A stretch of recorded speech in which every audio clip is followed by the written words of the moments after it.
Welcome to a very special edition of On the Dotcast. We are here at Cannes Lions 2025 at Spotify's incredible podcast studio. I am joined by a fantastic panel of clients and our very own Chief Insights Officer, Jason Mander. So we've got Aarti Bhaskaran, who's Global Head of Insights at Snap, and we've got Cristina Lawrence, EVP of Consumer and Content Experience at Razorfish. Team, thank you so much for joining us today. How are you feeling? How's it been being at Cannes? We're good? We're awake? Great. We're ready. We are ready for this. I'm so excited. Jason, how are you feeling? There's aircon, so I'm happy. Exactly. So we're going to be talking about all things AI. It seems to be the buzzword of the entire Cannes Festival. Jason, you were talking about AI yesterday. We were talking about AI at our VIP lunch yesterday. I want to kick off by talking about kind of the limits of synthetic thinking. And, there's been so much chatter online about this divide between, as marketers, we're being pushed to use AI.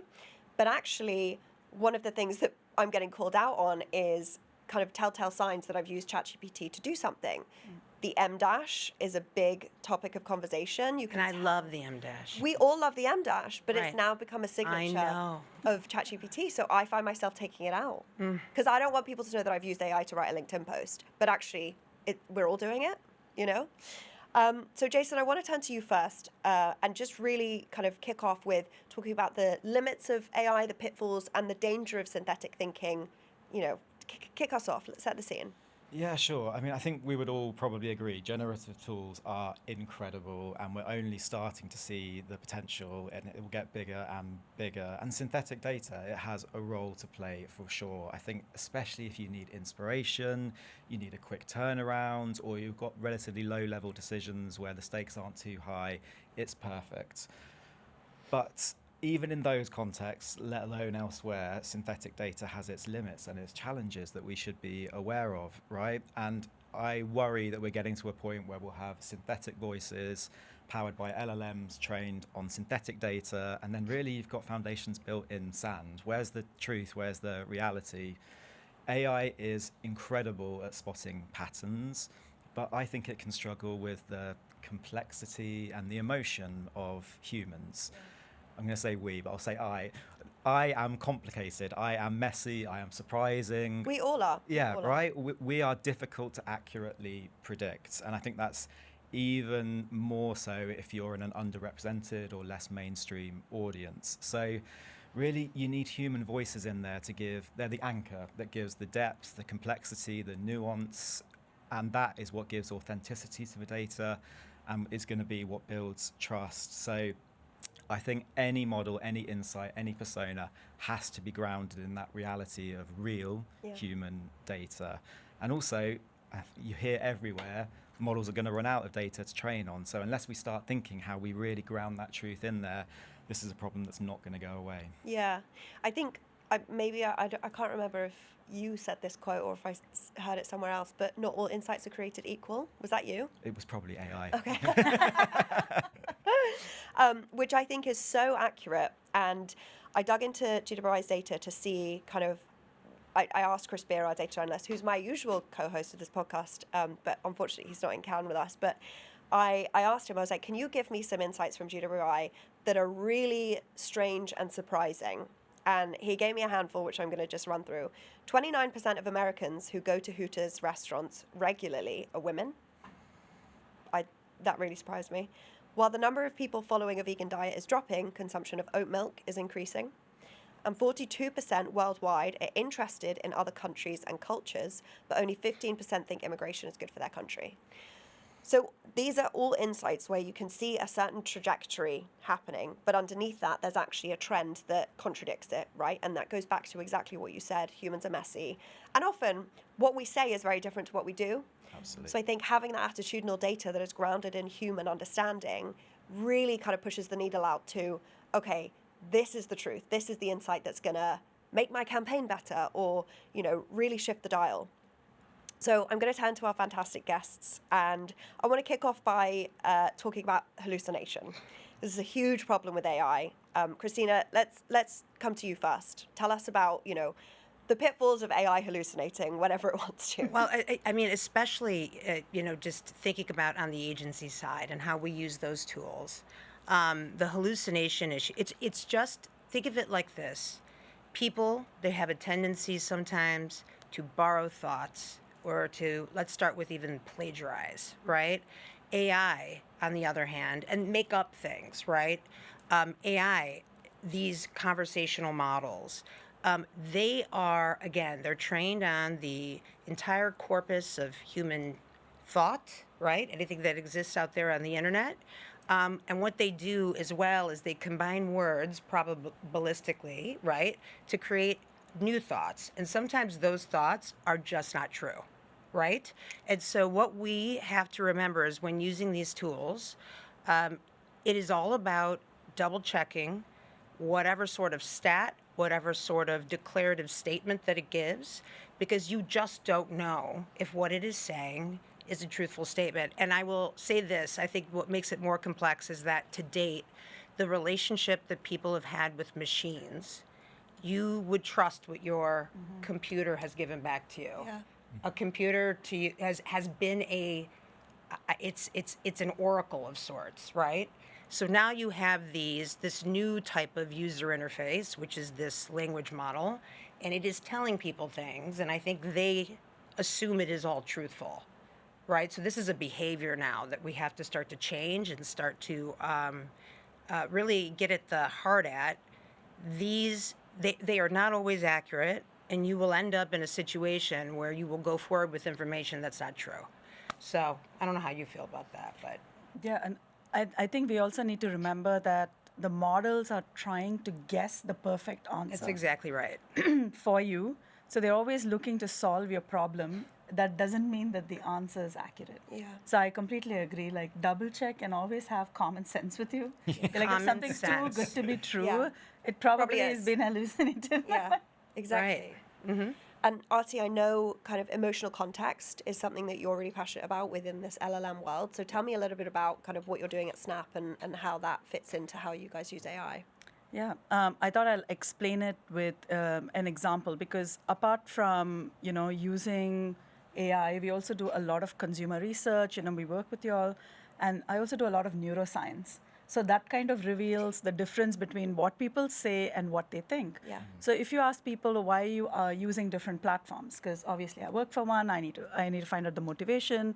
Everybody is like, oh, it's to connect with friends, it's to form the connection, or it's for entertainment. But when you apply neuroscience behind it, the connection with friends, or how they are connecting on TikTok, which is more of a form of entertainment and I'm sharing with others, versus Snap, which is more of really connecting and sharing my day-to-day and becoming my authentic self, it actually lights up different parts of the brain. Correct. And hence the relationship with the platform is a little bit different. So were I to ask an LLM, what do people use platforms for? It's just going to say connecting with friends. But were you to dig a little bit deeper and try to understand the why, it's actually different. And it's rooted in human emotion, it's rooted in context, and you need empathy to understand those differences. And I don't think, hopefully, AI doesn't do that, or it lacks that kind of EQ that is needed to sift through data and arrive at an insight. Yeah, that's really interesting. We did a Zeitgeist study a while ago. Zeitgeist is one of our kind of topical surveys that we do every month. And we asked why people use each platform, because there is nuances, right, to each social media platform. And actually, the type of content that people want to see on each is different. So on YouTube, it's much more educational. On LinkedIn, it's more informative. On TikTok, it's funny. Snapchat, it's probably more intimate and kind of that behind the scenes feeling. So there is, it comes back to asking why, right? AI can very, for the most part, fairly accurately, based on previous patterns and previous data, tell us what's happening, but it doesn't have that why, because that why is the human side, right? Absolutely agree. And I think that, I'm not going to, it's like, here I'm going to plug GWI, but for real. But this is why you need consumer insights. You have to actually dig in, and this is what you have to add to your conversational experiences. And so think about it as those embeddings, or think of the context window that one may have after, being on ChatGPT for a while. You have to capture that. You have to supplement it and add it to the model itself, right? Through embeddings. And that is the only way that I think you get to that emotional piece that you were speaking of, and that is what we do on our end, because the model out of the box is not going to get us there. Yeah. To your point, it's going to tell you what you're asking for, right? And it's going to just make assumptions based on the context of your statement to it. Yeah. And so it actually takes a fair amount of work with using human insights, using survey data, using behavioral data to really get to what is a person actually thinking, right? And that is a very tricky thing indeed, that you have to, when you're dealing with these models, you have to prepare them in a certain way in order to have a useful conversation. Yeah, and my Right? context window is different to your context window. Your 100%. and I'm getting different responses. You know, 100%. to what you're getting for the exact same question, based on Exact previous same questions I question. have asked. Right. So I am developing my own little algorithm echo chamber in my context window, 100%. which is There's full of my biases Yeah, too. there's a great tool we've started using for open ends where we sort of in the survey, in the moment, we look at what someone's saying, and then AI generates the follow-up questions to keep probing. That's the sort of way I like using AI to come up with the questions, but not to generate the answers that people are inputting. Yeah, and I don't think AI understands cultural nuance as well, right? We work across markets. The same question would mean different thing if you're living in Dubai versus you're from France versus you're from UK versus Japan. And you need that human cultural context sometimes to interpret the data. Yeah, 100%. So I'm going to move on to part 2 now, reaching the niche, avatars, context, and the hard to reach. So many brands right now are building their own AI tools, right? And you mentioned out of the box LLMs. This is a very common approach to take. Yep. But others are kind of building avatars that they can have conversations with to sense check ideas, you know, validate campaign hunches. But as we've just said, context is everything. So even the smartest persona can miss the mark, and you really need to celebrate different data sources, amalgamate them together to get a more refined, accurate view. You cannot rely on a single data source for your truth. So, Jason, talk us through kind of what you're seeing in the world of avatars and how this is playing out with our clients. Yeah, I mean, look, it's an exciting space. There's all sorts of cool things happening, and the already quite convincing lifelike avatars are going to get better and better. And again, you can see the reasons why you would use them. If you are used to having to spend hours digging through research, really analyzing stuff, and now you can just have a conversation with an avatar, it's easier, it's more fun, and you can sort of push it to get to an answer more quickly, I think. So there's loads of fun things you can do, and it's great for hard to reach audiences. You know, there are people underrepresented in research because they don't have the time, or there are just other reasons why it's difficult to reach them. So medical professionals or C-suite execs, the people who are really difficult to pin down, have a conversation with them via an avatar. But that is almost the problem. The harder to reach the audience, the less data there will be on them, so the less input you've got for training, and the bigger the risk for hallucination. So you need to be really cautious. And I always think the best test is to ask AI to build an avatar of you and see how accurate you think you are in the conversation that you're having with yourself. And there's a reason across Cannes this week that so many of the panels and conversations are about diversity, because AI, I think, defaults to the mainstream, and it best represents the most common or the loudest voice that's already out there. So I think in the... Or the bias that's been built into the model, right? Completely. And Yep. so think about that whenever you're thinking of interacting with an avatar. What is this built on? Yeah. Yeah, 100%. Because I actually built my avatar, and I asked one of the AI tools, and so I'm an Indian woman. People, if you can't make out, and my avatar was an Indian man. Because the training data set is very much gender skewed. So the moment you say, I'm a professional who's working of a certain age, And it a just certain skews seniority. towards male. Yeah. And I'm like, that is so not me. And I'm wondering, oh my God, how many more instances has this been thrown out? And then people are having conversations with these avatars and making decisions. And which is why I think, the double checking and the common sense makes more sense. And you have to be aware that there will be bias that exists in the data set no matter how vast, because no data set is completely balanced. Yeah. And Yeah. also, we have biases. I was just going to Yeah. say that. We, as people, bring our own bias to how 100%. we are reading and processing data. So, in a weird way, maybe they are a little bit like us, Scary. right? So, yeah, but I do think that I 100% agree with you. I think what makes them incredibly useful is if you have human-centric insights and data, it's a terrific tool for extending the life of that data. You're able to actually interact with it real time, right? Maybe to your point, instead of combing through pages and pages of insights, you could actually ask the question and get what you need back. But I do think we have to be careful because at the same time, and again, this is all about critical thinking skills, Yeah. right? Which I worry are depleting. Correct. But these models are a mirror to you, right? And so if you approach the model in a certain way, its job is to please you, Yep. like you were saying. And so I think you just have to be cognizant of that, Yeah. right? When you're querying. Yeah. Yeah. And Cristina, you've done some really cool work with hard to reach audiences. Yes. Tell us a little bit about yes. the Okay. avatars you've built. So I'm trying to think for Dan out there. Dan's like, don't say the client. Okay. For one of our, and actually I have a few examples of this, but especially think of B2B or even in the context of government, you have cohorts, audiences that are incredibly small, and they do not exist in the general data sets out there. And so what we were able to do, and this is for one of our government clients, we were able to go and take public transcripts, of which there are many, right?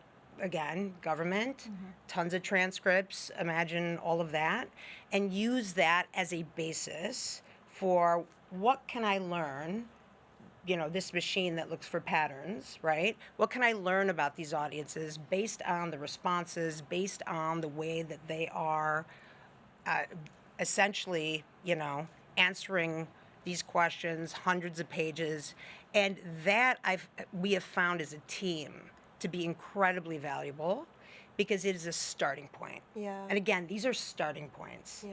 But we've been doing some tests. We've actually been using this we have a tool over at Razorfish called Seed. And our Seed product allows us to create multiple personas that then have discourse with each other. So you have AI personas that are answering a question from a moderator. Now they're all talking to one another. And to see how that conversation unfolds over time is fascinating. And for the most part, if you ask them, like, what are your media sources? Where do you get the news? Or what conferences do you go to? It was pretty much correct. Wow.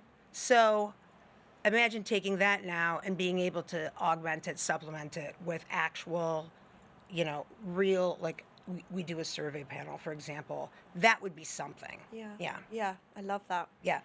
I want to move on now to talk about what powers your AI matters probably more than how you even use AI. There's a big topic for us at Cannes this year. The more synthetic the world gets, the more valuable real becomes. And I did a fun little experiment. I asked ChatGPT to give me a pithy takeaway about the importance of humanity in AI models, which feels very meta. I'm asking AI for something about humanity. And it came out with this, which I think is very poignant. In a sea of synthetic content, humanity ranks highest. And this made me think about, I don't know if any of you guys have seen the rise of generative optimization. So Yep. I do a lot in SEO at GWI, and we, for years, have been saying, okay, we want to increase organic traffic. We want to appear on Google for various keywords like consumer insights, AI market research, all of those lovely things. And now the new thing is, how can we actually, rather than ranking in Google, or alongside ranking in Google, should I say, how can I actually rank in ChatGPT? So when someone comes in and says, what are some top consumer insights companies in London? GWI needs to be top, front and center, right? So there's a huge conversation going on in the SEO world, or the GEO world now, of what are the tips to actually rank in ChatGPT? And it's two sides of the same coin. It's very similar stuff.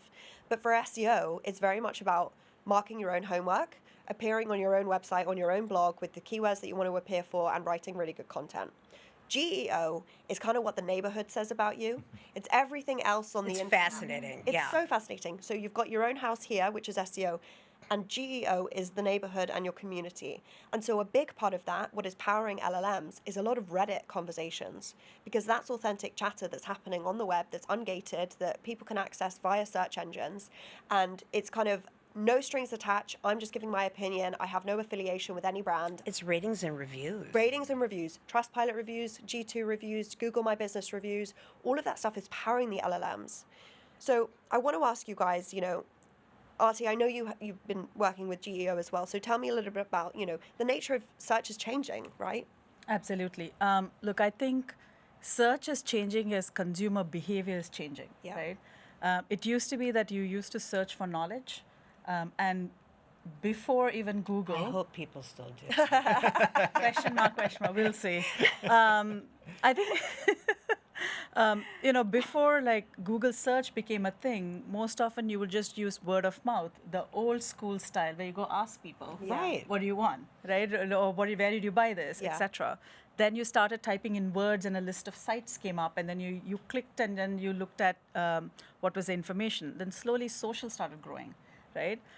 I think the last time we did research around social commerce, it's about 72%, for Gen Z, so the younger audiences, their online source for discovery is social. All social. Because the way That's they're their search spending, engine. exactly, Yeah. the way Right. they're spending time. So then search became more visual, right? And now because of all of the GPTs, it's becoming more auditory, and the search is moving from knowledge to outcome. It's not, they're not telling me, give me a list of, like you said, top firms. They're like, I'm trying to solve this problem, or I need to get this done. Sure, tell me how it It's a needs to be done. huge behavior change. Yeah. And so you have to appear in, so you're not buying by brand or your name or, top keywords. You have to almost think of outcomes and make sure you're present there. Yeah. And the reason, and you have to think about what data sets fuel the GPTs that people are asking, and hence Reddit is coming up. Yeah. right? So I feel like search is changing as consumer behavior is changing. In a weird way, are we going old school? Because in the beginning, so it's back Conversational. to ratings and reviews, Yeah. right? I know you said it, the neighborhood, so Yeah. the ecosystem, what is it saying about you? Yeah. Yeah. It's like the credible third-party Exactly. It's It's all third-party validation. It's third-party validation, which can't to mark your own me work. feels like, I don't know, kind of like more the beginnings. Yeah, that's Of what you're not things. bidding on words anymore. You're That building a is- reputation. Yeah. So are we talking that- about like a PR world? Yeah, then? I honestly think PR has a huge role to play in this. Huge role It's to all about play. brand building right now. It's about all about brand perception, building. brand building. Yeah, Absolutely. And that is honestly what we're focusing on. yeah. And I think Right. landing the PR in the right sites or sources that GPT will pick up. Yeah, exactly. Correct. Right. Exactly. Yep. There's something going on right now called parasite SEO, which sounds pretty dangerous, but it's a above board, very white hat tactic where you basically infiltrate those communities with kind of paid links that appear authentic, but it's coming from someone else's mouth, not yours. So you would have someone going into Reddit and being like, oh, by the way, on this data is beautiful thread, have you guys seen GWI? It's one of the data sources I use. And then they go on to talk about totally other stuff. But now, obviously, because everything is eventually going to be monetized, there's a way that people are using kind of these Reddit communities to kind of, steer the ship back towards their house. Aarti, let's talk a little bit about responsible AI watermarking. I know this is quite a big trend. So what are you seeing on your side? Yeah. We actually just wrapped up a study where we tested the impact of watermarking on generative AI creatives, which is important for Snap as a platform. We've introduced Gen AI lenses. And what we noticed was we tested ads with the watermark without. Both had good outcomes in terms of, the kind of creators that was produced. But the watermarking had slightly better results on the halo the brand had in terms of, people thinking it's premium, it's innovative, it's authentic. And it was so funny when we revealed the non-watermarked set of audience that, hey, these were actually AI generated. These old audiences were okay in terms of the lifts that you see, but Gen Z were like, you should have told me before. Wow. Yeah. And then, the they results want drop double transparency. digit. They want transparency because 100%. I know it's a cliche and there's going to be eye roll, but we always say Gen Z is all about authenticity, but they're also a generation who know their media. Yeah, Like they know big what's a time. like, Are what's digital an natives. impression, and most of them are creating content. So they're like, just let me know. Yeah. Then I can decide whether I like this AI video Correct. or not. Yeah. They don't And- want to find out after the fact. Yeah. Yeah, exactly. And if you let people know, just like creator, you know how when influencers who are now creators started out, they didn't have to say it's a sponsored post or anything, but Yes. now there are standards. Yeah. I think it's the same. Yeah. And even marketers feel that. But I think 86% of marketers said that there should be some form of transparency and disclosure. Yeah. So I'm like, just disclose. It's better to be honest from the beginning Yeah. than like using something and then revealing after. Correct. 100%. And from a governance standpoint, I think it's Yeah, one of the most. C2PA. The C2PA is an example of an organization that's trying to create a universal approach to how we label and think about the provenance Yeah. of a piece of content, Yep. which I think is critical in this day and age, Yep. especially when we're talking about what is truth, what is reality, like from a global scale. We're getting now into things like even politics, right? I think that is one of the more important issues of today. Yeah. Yeah. Yeah. I wish we could go on for hours. I know. I honestly, genuinely could talk about this for I ages, know. but I'm very conscious of time. Jason, I'm going to turn to you just to wrap up. One of the things that we're doing, of course, is helping kind of our customers power their AI models with our human data. So tell me a little bit more about that.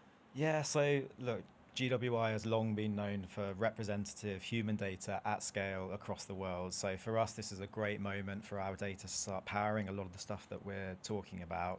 There are two use cases which I'm particularly excited about, and it's just really fun sort of developing solutions in. The first is via our API. We can send the raw data, but we can also send the textualized data. So define your audience. We'll scan from any of the tens of thousands of audiences available in GWI.